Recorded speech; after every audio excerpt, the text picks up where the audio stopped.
Okay, welcome to How to Buy a Short Sale. Today we're going to be talking about how to buy a short sale. My name is Dave Peoples. I'm with Century 21 First Realty in Tallahassee, Florida, and I work in loss mitigation, primarily helping buyers buy short and helping sellers sell short. Here's our agenda. We're going to talk about what is a short sale, and then discover further why do banks sell short, why do homeowners sell short, why you should think about buying a short sale, what is the process of the short sale, and more specifically, who should buy a short sale, whether it's right for you or not. A short sale is a sale of a property in which the proceeds are insufficient to satisfy liens against the property. It is possible that lenders will agree to accept the proceeds of a short sale and forgive the rest of what is owed on the mortgage. That, in a nutshell, is what a short sale is all about. Banks sell short to minimize losses. It is that simple. Some of the expenses banks incur when they face the possibility of repossessing a property and actually taking the property into their own inventory are utilities, insurance, maintenance, any repairs. They're afraid of having liability should something happen to the property or to someone on the property. Brokerage fees, they're going to have to pay brokerage fees at some point, so that's an expense they're facing. And their biggest expense that they're going to face is lost opportunity. Whenever they have a bank property in their own inventory, they're wasting time, energy, and efforts from their core competencies of lending money and focusing on something administrative. And they hate to do this. They hate to own properties. They acknowledge that they're not very good at it, and it costs them a lot of money. In many cases, people estimate it costs banks up to 50% of loan amount to take a property into their inventory. So regardless of what they say, they do not want to foreclose on properties and they do not want to own them. So they're looking for options to prevent them from increasing their bank-owned inventory. Now that begs the question, why do homeowners sell short? What's in it for the seller? Why doesn't the seller just walk away, mail their keys back to the bank, and forget about it? Well, first of all, most sellers, especially the ones that I meet with, want to avoid the stigma of a foreclosure. They don't want to have it on their record. They don't want to have it against their credit. But basically, they don't want to ever have to answer that question when dealing with another lender or anyone else for that matter, an employer, potential employer, or anyone, and have to answer the question, have you ever been foreclosed, with a yes. So they want to avoid foreclosure and the stigma associated with it. In addition, Fannie Mae, as of last week, in the late part of June 2008, has made a new guideline that stipulates the difference between a short sale and a foreclosure when getting new loans. Fannie Mae has said that if you sell your property short, you'll be eligible for a Fannie Mae loan after a 2-year grace period. Whereas if you get foreclosed, they're going to make you wait 5 years before you'll be eligible for a new Fannie Mae loan. So it's definitely in the best interest of the homeowners to sell short as well.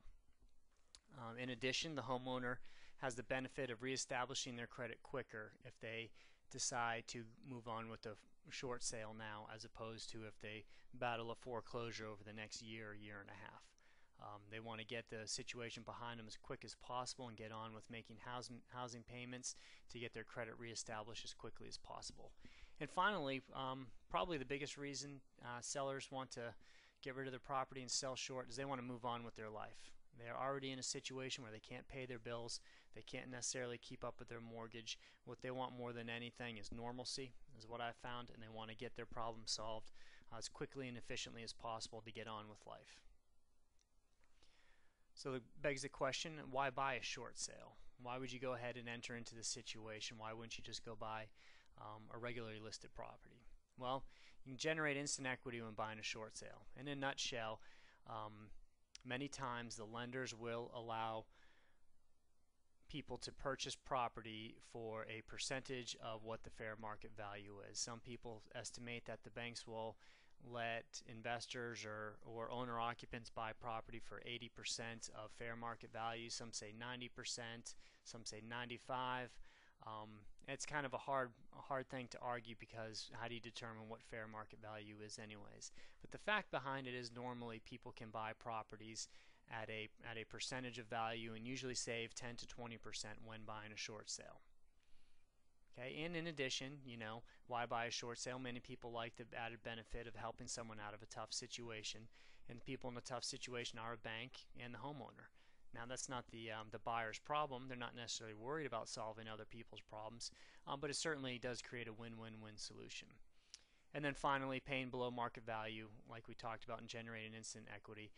While many people out there in the marketplace are still paying market or even above market value just because they're not doing their homework, you have the chance at buying 10 to 20% below market value.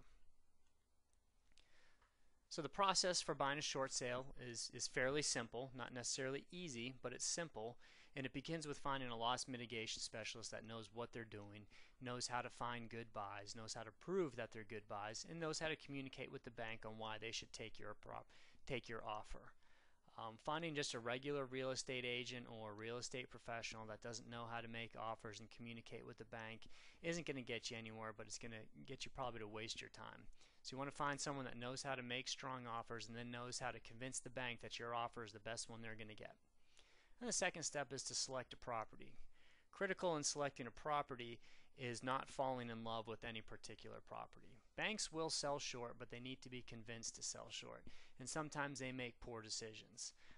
So if you get emotionally tied up in a property and fall in love with it, before you know it, you end up bidding yourself up to market value because you have to have a certain property. So it's essentially you select a property that satisfies your needs, whether you're a homeowner or an investor, but you don't fall in love with it. You want to be able to make a good, unemotional decision about the property you're buying. Next step is to make an offer. You make an offer and it's signed by the seller, and the seller's not concerned with how high or low the offer is because they're not getting any part of the proceeds, which don't exist anyways. So you make an offer, the seller ratifies the contract, and then you submit it to the bank for bank approval. And then you're going to wait. You're going to wait 1 week, 2 weeks, 3 weeks, sometimes up to 6 weeks or maybe even more for the bank to either accept, reject, or counter your offer. Then you're going to wait some more because they're not going to be very efficient.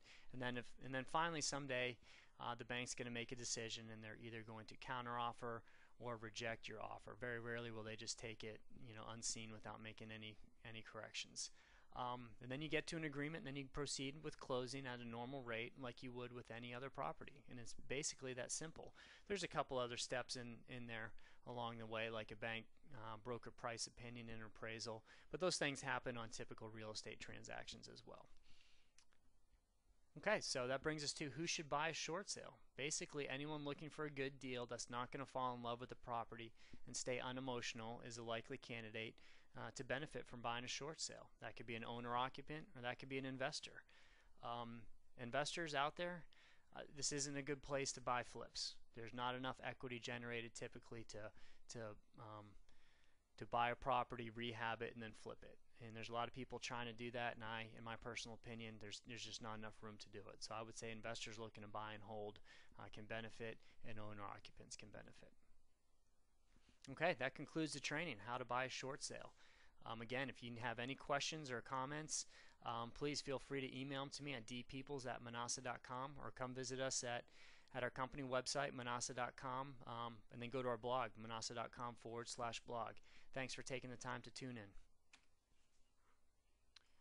Welcome to How to Buy a Short Sale. Today we're going to be talking about how to buy a short sale and what the process is.